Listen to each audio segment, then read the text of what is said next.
Practical हमने memory के बारे में किया था, ठीक है ना। तो मेमोरी का ही आगे है टॉपिक है मेमोरी हायरार्की, ठीक है ना। हायरार्की क्या होती है? एक सीक्वेंस होती है, मतलब कि आपका स्टार्टिंग कहाँ है, एंड क्या है, एक सीरीज बनाई होती है एक तरह से कि इस किसी चीज को हैंडल करने के लिए, डेवलप करने के लिए, यूज करने के लिए, ठीक है ना। तो वैसे कल हमने जो पढ़ा था उसी से रिलेटेड पॉइंट है ये, कि जैसे हमारे पास कल हमने पढ़ा था मेन मेमोरी के बारे में, सेकेंडरी मेमोरी के बारे में, ठीक है ना। तो इसमें क्या बताया गया कि जब आपकी मेमोरी को एक्सेस करता है प्रोसेसर, तो वो इसकी हायरार्की में होती है। वो मतलब कि कैसे उसको एक्सेस करता है, पहले कौन सी एक्सेस होती है, थोड़ा सा हमने कल ओवर पॉइंट भी पढ़ा था, ठीक है ना। तो कल हमने पढ़ा था मेन मेमोरी के बारे में। कौन सी होती है मेन मेमोरी?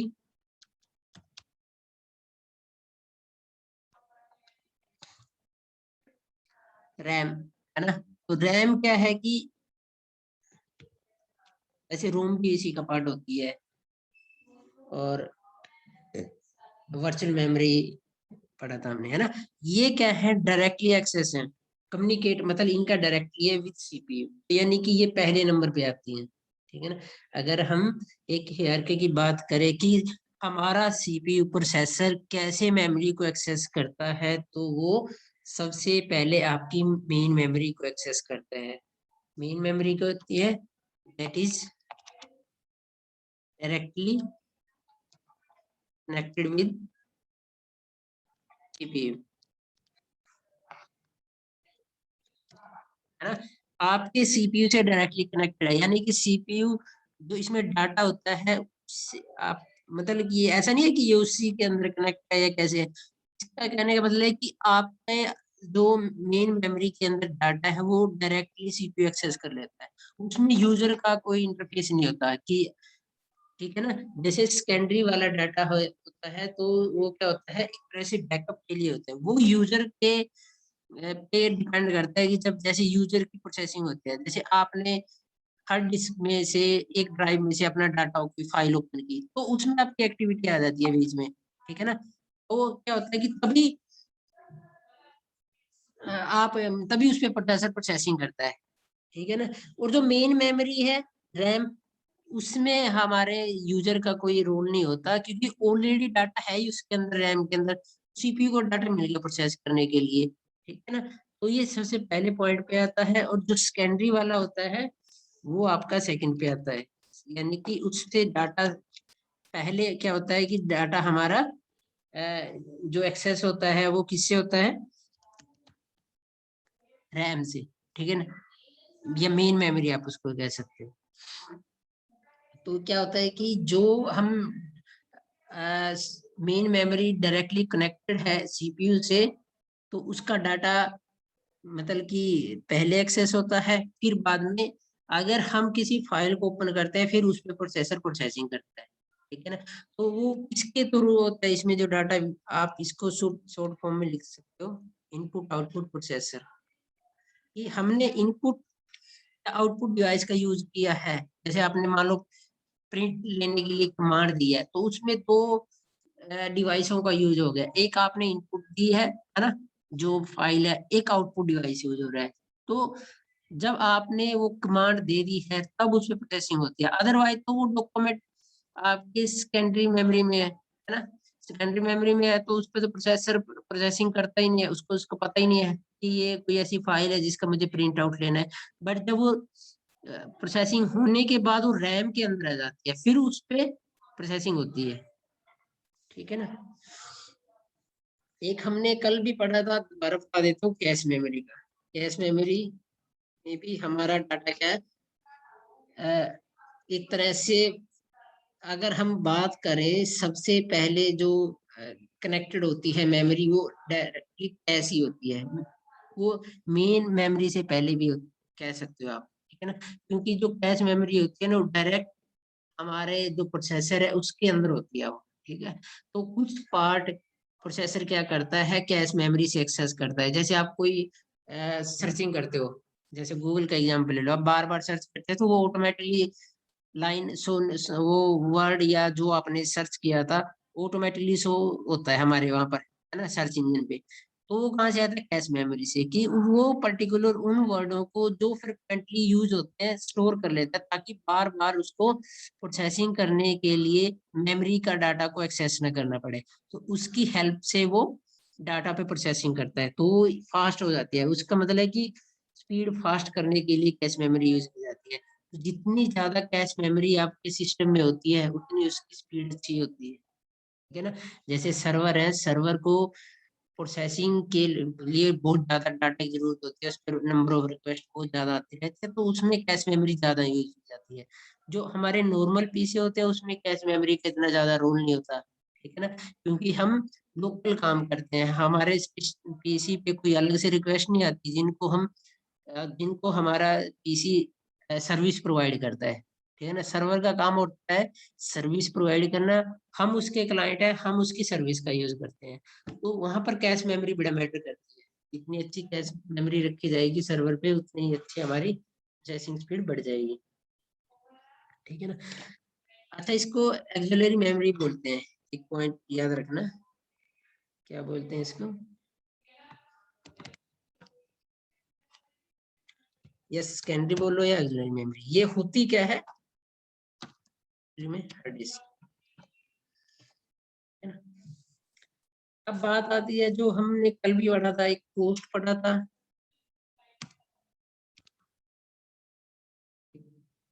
पॉइंट है कैपेसिटी, और एक पॉइंट है एक्सेस पॉइंट। कल भी हमने ये थोड़ा सा पढ़ा था इसके बारे में। ठीक है ना? देखो, अगर इनमें एक रिलेशन है, ये क्या है? मेमोरी क्या करेक्टरिस्टिक्स हैं, की करेक्टरिस्टिक्स कह सकते हो, मेनली ये कह सकते हो कि जिन पे डिपेंड करते हैं आपकी मेमोरी की परफॉर्मेंस। अब क्या होता है, अगर आपकी कोस्ट सॉरी कैपेसिटी ज्यादा है तो कोस्ट कम पड़ जाती है। पहला पॉइंट क्या है? अगर ग्रेटर कैपेसिटी है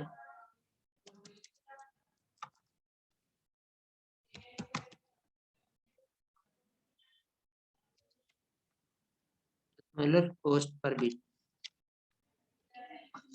अब बिट क्या होता है?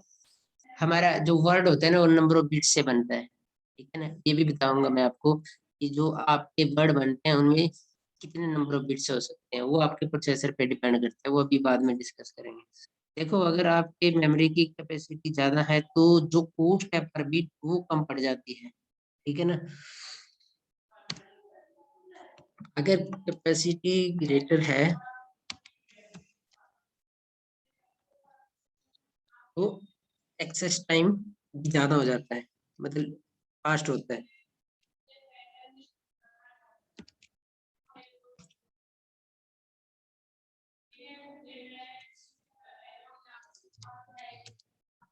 Smaller access time.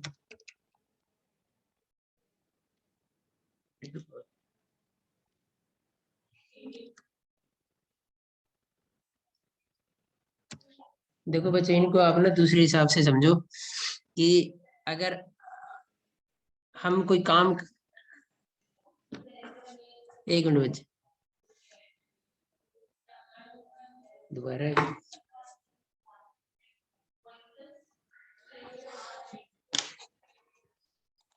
देखो, इन तीन पॉइंटों को आप ऐसे समझो, जैसे हम कोई काम करते हैं तो उससे रिलेटेड हम उसका एग्जांपल लेते हैं, है ना? अगर आप कोई किसी पर्सन को काम करवाते हैं, है ना, पर डे के हिसाब से पे करते हैं उसको। ठीक है ना? अगर वो बंदा ज्यादा काम करता है तो आपको कॉस्ट कम पड़ेगी उस काम की। ठीक है ना?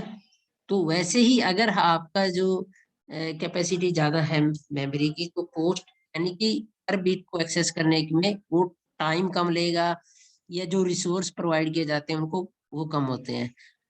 अगर ग्रेटर कैपेसिटी है तो एक्सेस टाइम उतना ही ज्यादा हो जाएगा। ठीक है ना? यानी कि अगर वो काम ज्यादा कर रहा है, काम करने की मेमोरी की कैपेसिटी ज्यादा है, तो एक्सेस टाइम होता है कि जो आपका जैसे फाइल है, फाइल को आपकी हार्ड डिस्क से एक्सेस करता है सिस्टम। ठीक है ना? तो वो वाला टाइम, यानी कि उस पर जो प्रोसेसिंग की जाती है, जब उसकी कैपेसिटी ज्यादा है आपके सिस्टम की, तो वो भी फास्ट हो जाएगा। अगर टाइम कम है तो कॉस्ट आपको ज्यादा पड़ेगी। जैसे मान लो आप कोई काम करवा रहे हो, मैंने एग्जांपल दिया है, मान लो मैन्युफैक्चरिंग आप काम करवाते हो, अगर उसमें टाइम कम लग रहा है, उनकी स्पीड स्लो है, तो आपको पे ज्यादा करना पड़ेगा, है ना। ये अगर एक बंदा काम करता है जल्दी, तो उसको आप, एक बंदा 5 दिन में काम करता है, एक बंदा 7 दिन में काम, तो जिसने 7 दिन में काम किया तो उसका एक्सेस टाइम कम था, तो उसको आपने पे भी ज्यादा करना पड़ा। जिसने काम जल्दी कर दिया, जिसकी कैपेसिटी ज्यादा थी, तो उसका एक्सेस टाइम भी ज्यादा होगा, और उसको आपको पे भी करना, कम करना पड़ेगा, है ना।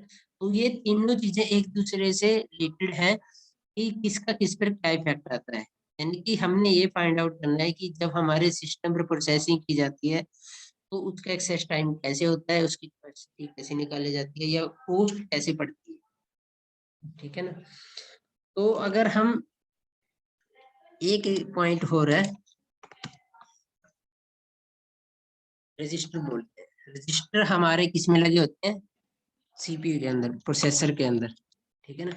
तो जो आपका सीपीयू है, और जो कॉस्ट हम पर रजिस्टर फाइंड आउट करते हैं, तो बहुत कम होती है, क्योंकि जो उसका एक्सेस टाइम होता है वो बहुत फास्ट होता है, क्योंकि जो डाटा आपके रजिस्टर में है ना, ठीक है, इसमें कैश मेमोरी से भी ज्यादा कम टाइम लगता है सीपीयू को एक्सेस करने में, क्योंकि इसमें जो इंफॉर्मेशन है वो एग्जैक्ट आप ये कह सकते हो सीपीयू के अंदर ही है, क्योंकि सीपीयू रजिस्टर के बेस पर ही बनता है।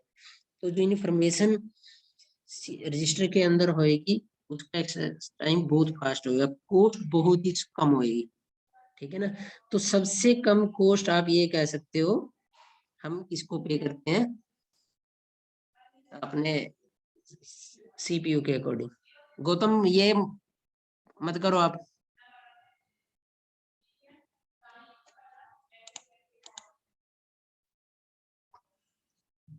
ठीक है ना। तो रजिस्टर क्या होता है, ऐसा प्रोसेसिंग पॉइंट, ऐसा पार्ट सीपीयू का जिसमें इंफॉर्मेशन सबसे पहले सीपीयू एक्सेस करता है, और उसका में जो कॉस्ट पड़ती है वो सबसे कम पड़ती है। क्यों? क्योंकि वो सबसे पास है सीपीयू के, ठीक है ना। हम इसमें कोई ज्यादा वो बातें नहीं कर रहे, हम सिर्फ इसमें ये बात कर रहे हैं कि जो आपके सिस्टम में डाटा को एक्सेस करते हो, जैसे आपने कोई फाइल को ओपन किया, तो उसमें फाइल को ओपन करने के लिए सीपीयू प्रोसेसिंग किस किस वे में कर सकता है।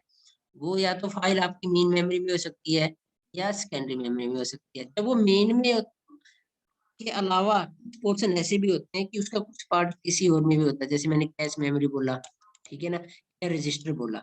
बस सिंपल सी बात है, 4 पॉइंट है, मेन मेमोरी में होएगी वो, या सेकेंडरी में, या एक्सिलरी मेमोरी कह सकते हो, हार्ड डिस्क, या कैश मेमोरी में भी हो सकता है उसका कुछ पोर्शन, और कुछ रजिस्टर में भी हो सकता है, ठीक है ना। बट उसका मेन पार्ट हमेशा जब वो प्रोसेसिंग की जाती है, तो वो हमेशा रैम के अंदर होता है। तो रैम का हमारे सिस्टम का अच्छा होना बहुत जरूरी है, ठीक है।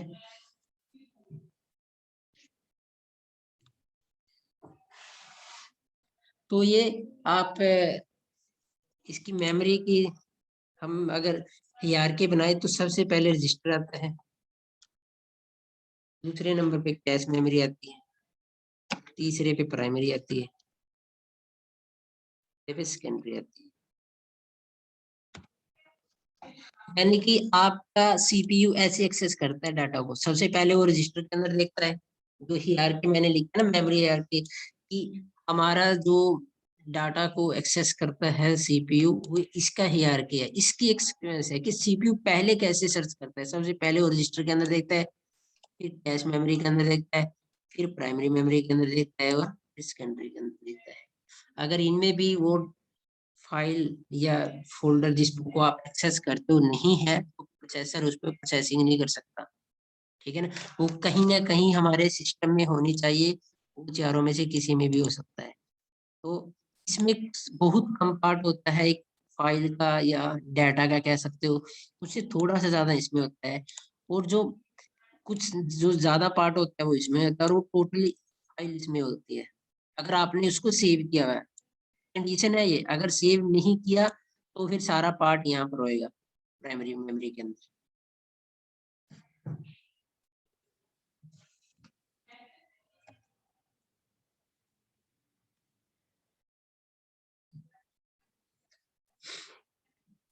नेक्स्ट बच्चे मेन मेमोरी। ऑर्गेनाइजेशन।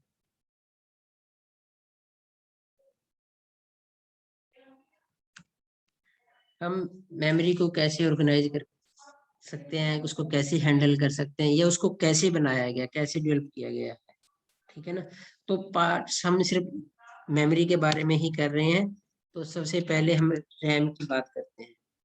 ये क्या होती है? Random access memory. पहले भी बता दिया मैंने कई बार।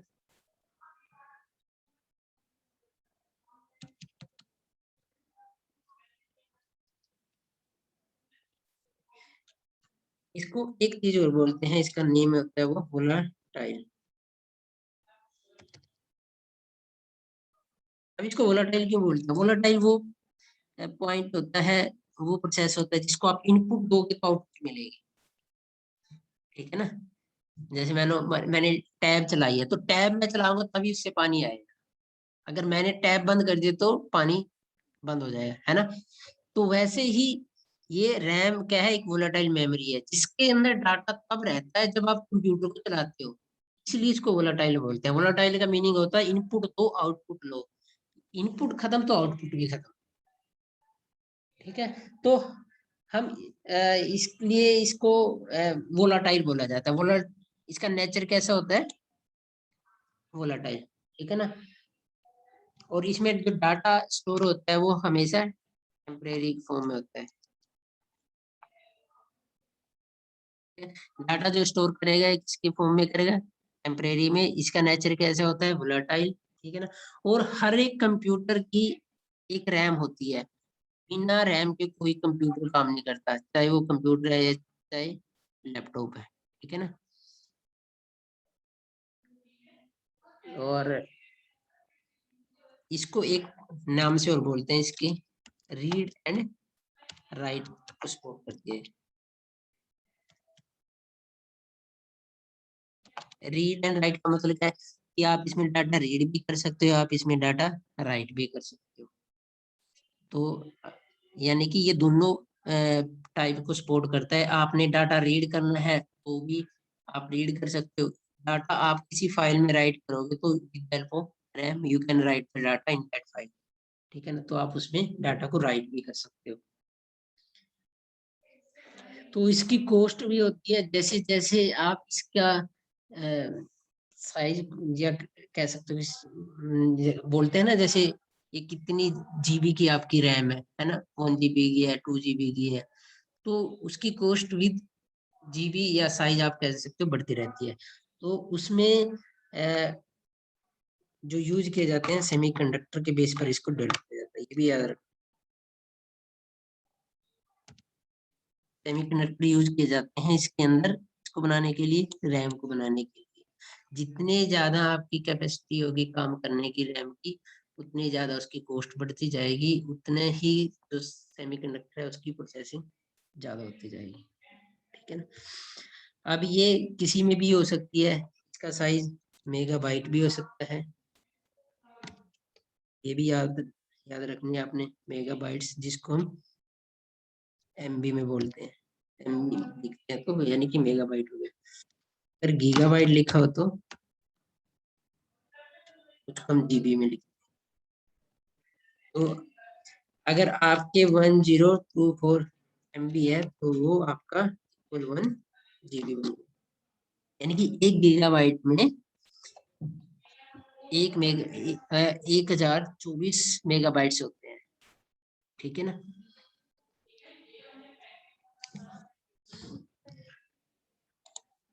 आगे बच्चे इसकी टाइप्स ऑफ रैम।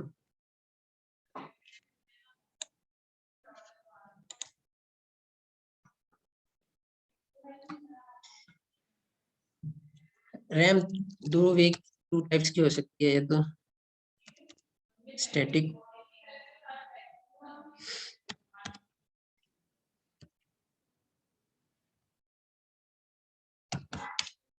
या रैंडम। अब स्टैटिक का मतलब यही होता है कि कोई चीज स्टैटिक है ना, तो उसके लिए आपको पावर देनी पड़ती है तब वो काम करती है। यानी कि जब आप उसको इनपुट दोगे तब वो काम करेगी, ठीक है ना। स्टैटिक कीवर्ड जहां आ जाता है ना, यानी कि वो तब काम करती है जब आप उसको पावर देते हो, ये कोई इनपुट देते हो, ठीक है ना। तो इसमें क्या होता है, जो आप स्टैटिक रैम है वो किसके बेस पे डिपेंड करती है, जो जब तक आप उसको इनपुट देते रहोगे तब तक वो आपको आउटपुट प्रोवाइड करती रहेगी, ठीक है ना। यानी कि ये टोटली हमारी वोलेटाइल नेचर को सपोर्ट करती है, ठीक है ना।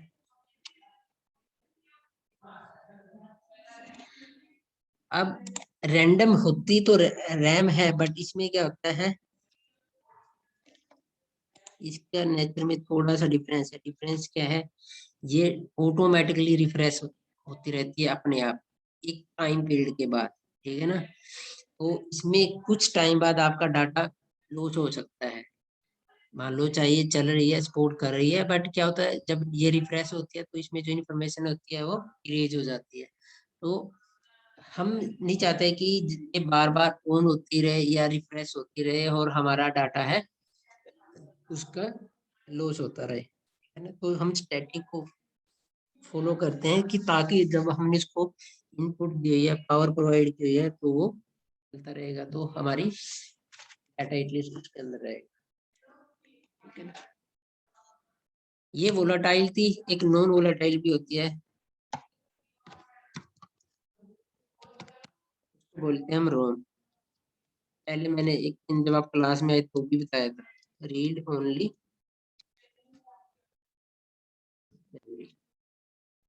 यानी कि इसमें आप डाटा को सिर्फ रीड कर सकते हो, राइट नहीं कर सकते। इसमें मैंने क्या बताया था, रैम के अंदर आप डाटा को रीड भी कर सकते हो, राइट भी कर सकते हो, है ना। जो रोम होती है उसमें डाटा सिर्फ रीड किया जाता है। ये क्या होती है, एक चिप की फॉर्म में होती है, इसकी फॉर्म में होती है, चिप की फॉर्म। और इसको हमारी मदरबोर्ड पे मैन्युफैक्चरिंग के टाइम पे एम्बेड कर दिया जाता है, ठीक है ना। यानी कि ये ऐसी चिप है जो आप ये कह सकते हो सीपीयू के बिल्कुल क्लोज इसको मैन्युफैक्चर किया जाता है मदरबोर्ड पे, और इसमें प्रोग्रामिंग कर दी जाती है, ठीक है ना। जैसे मैंने बाइस का एग्जांपल बताया था क्लास में कि आपकी जो बाइस होती है वो कहाँ होती है, रोम के अंदर।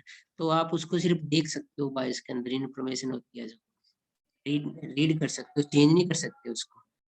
जो आप रैम में डाटा होगा वो यूजर की इनपुट के बेस पे आता है, तो आप उसको कभी भी एडिट कर सकते हो और उसमें राइट कर सकते हो, चेंज कर सकते हो। इस वाले में आप सिर्फ उसको देख सकते हो, रीड कर सकते हो, ठीक है ना। और ये नॉन वोलेटाइल को सपोर्ट करती है, तो इसका डाटा इरेज नहीं होता। जैसे आपका कंप्यूटर बंद हो गया तो डाटा इरेज नहीं होगा। रैम में क्या होता है, आपने बंद की और वो डाटा इरेज हो, ठीक है ना। ये दोनों में डिफरेंस है। और इसमें आप ये कह सकते हो,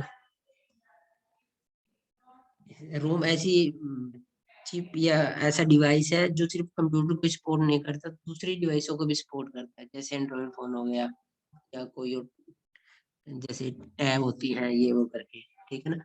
तो ये सभी सपोर्ट करता है, सिर्फ कंप्यूटर के लिए नहीं होता है।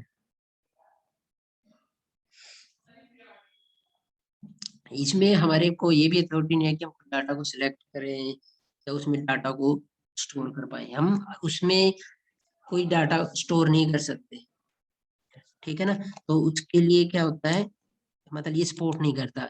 इसमें जो ऑलरेडी डाटा होता है हम सिर्फ उसका यूज कर सकते हैं।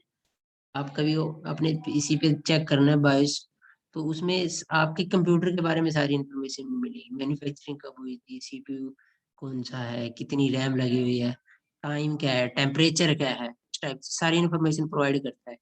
बट ये नहीं कह सकते आप कि आप उसमें चेंज कर पाओ।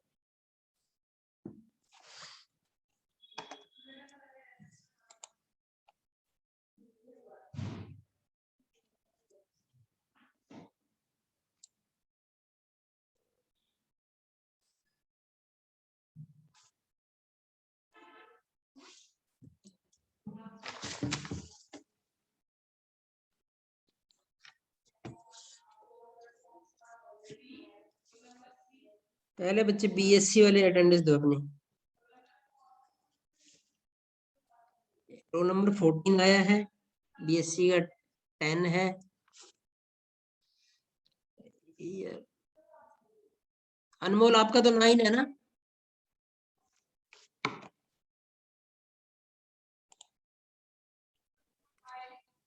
सर मेरा 9 है। देवांश का 9 है। हाँ जी सर, हाँ जी प्रेजेंट। तो प्रेजेंट तो हो बच्चे, फिर आप 10 से क्यों ज्वाइन करते हो? ਉਹ ਸਰ ਇਹ ਪਹਿਲੇ ਸਰ 10 10 ਸੀਗਾ। ਹੀ ਦੱਸਦਾ ਰਹਿੰਦਾ ਆ, 10 ਮੇਰਾ ਹੈ असल 'ਚ।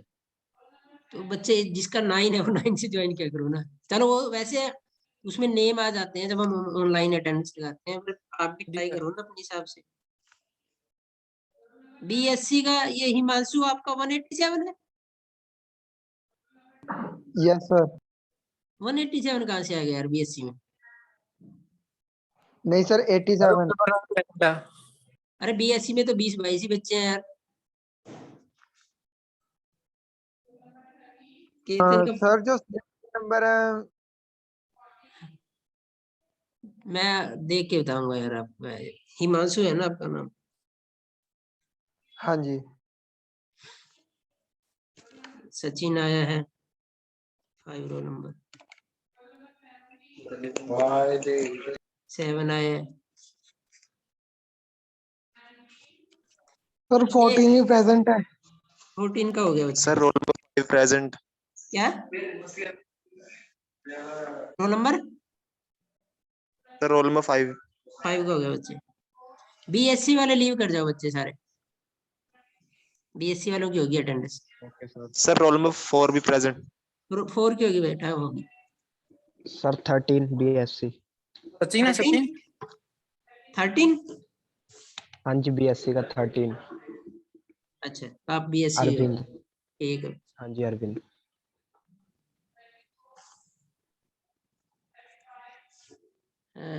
229 लीव कर जाओ। बीए का 133 लीव कर जाओ। गौतम 280 लीव कर जाओ। 262 हरिओम 2 लीव कर जाओ।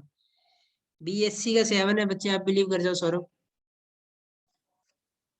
सुजल चोपड़ा आप क्या बच्चे, क्या रोल नंबर है?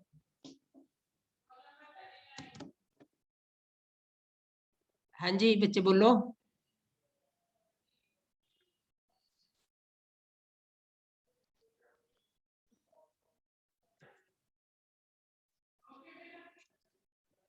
सुजल नाम क्या, रोल नंबर क्या आपका?